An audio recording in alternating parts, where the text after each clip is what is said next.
আমাদের এইখানে এইটা একটা ঐতিহ্যবাহী আখড়া। এইরকম ঘটনা কোনোদিন ঘটে নাই।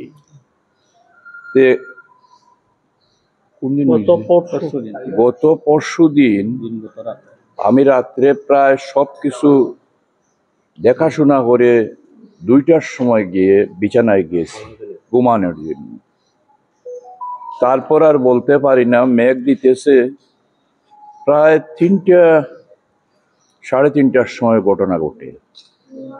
কতিপয় কে বা কাহারা মন্দিরের ভিতরে নয়, মানে বাহিরে গেইটে এসে প্রথমে এই যে সিসি ক্যামেরার তার, সিসি ক্যামেরার সব নষ্ট করে দেয় ছিঁড়ে।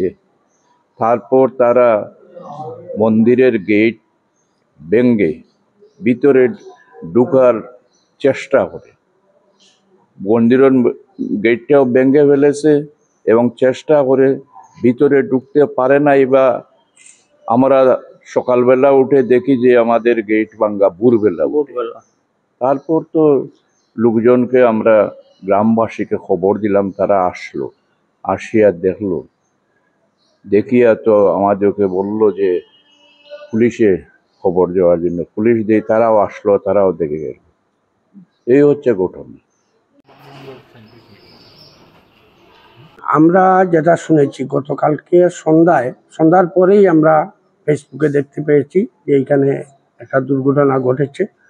তারপরে আমরা যোগাযোগ করি। এই অত্র এলাকার হিন্দু মুসলমান সকলেই কালকে এখানে এসেছিলেন। অনেক মানুষ, 200-300 মানুষ এই পাড়ার, তারা সহমর্মিতা জানাইছেন এবং তারা এসেছে। আমরা দেখে একটু মনে ক্ষুব্ধ হয়েছি। এটা কিসের ইঙ্গিত?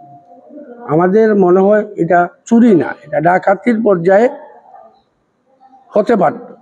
তো যাই হোক, যেটা ঘটে গেছে, থানা এখানে জাল্লাবাদ থানার সাথে আমাদের পূজা পরিষদের নেতৃবৃন্দ কালকে বিকালে এসেছিলেন, তারাও যোগাযোগ করেছেন। মহানগরের সাধারণ সম্পাদক এসেছিলেন কালকে।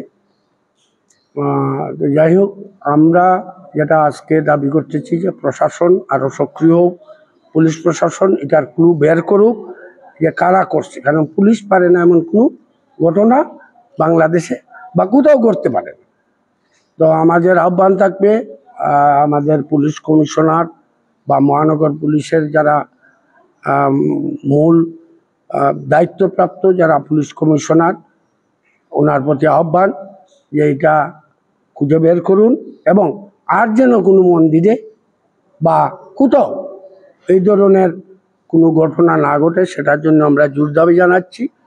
আর আমি সিলেটের সর্বস্তরের মানুষ বা অত্র এলাকার সর্বস্তরের মানুষ যে সিম্পিটি দেখিয়েছেন বা তারা এসেছেন, এই জন্য তাদেরকেও ধন্যবাদ জানাচ্ছি।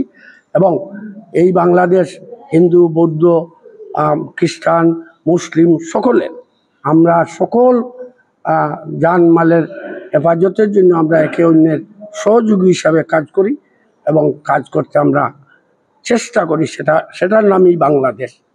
আর প্রশাসনকে যেটা বললাম, প্রশাসন যেন একটু সুনজর দেয়। বিশেষত আমি যেটা বলবো যে সিলেটের সকল মঠ মন্দিরের নিরাপত্তা যেন একটু বাড়ানো হয়, সেটাই আমার বক্তব্য।